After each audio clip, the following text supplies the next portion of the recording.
Sportive dès le plus jeune âge était à l'honneur cette semaine au CREPS, le temple de la performance à Nantes. Des équipes scolaires de l'enseignement privé venues de toute la France se sont retrouvées pour un championnat de badminton, un événement de fin d'année pour ces 350 collégiens qui y mettent tout leur cœur. Cathy Collin, Fanny Borius. Certains ont rempli un bus pour venir. Pour la plupart de ces collégiens, le badminton, c'est 3 heures de cours par semaine.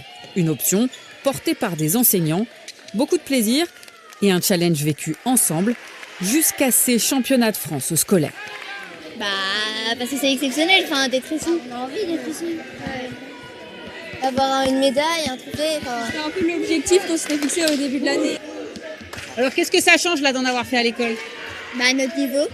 Ouais. On s'est amélioré. On part d'un niveau nul et on arrive à un niveau fort. Thibaut a commencé comme ça. Il a ensuite pratiqué comme joueur en associatif, puis suivi une formation d'arbitre. Service perdu, 2, 3. Une autre manière d'apprécier son sport qui lui sert au quotidien. C'est s'affirmer déjà sur le terrain, savoir prendre les bonnes décisions, parce que de temps en temps les joueurs peuvent nous contester, donc il faut savoir rester sur son point de vue. Moi je suis timide dans la vie de tous les jours, donc là je dois parler fort, je dois m'affirmer, c'est pas évident pour moi. Du coup, ça permet dans la vie de tous les jours de moins être timide.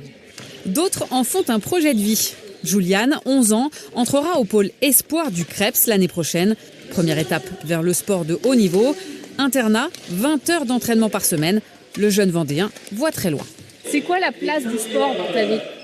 La plus grande place importante. Pour moi, la vie, c'est le sport. Et ton rêve, ça serait quoi ? Devenir pro. Quel niveau ? Mondial. Avant cela, un peu de patience. Il reste encore quelques semaines d'école.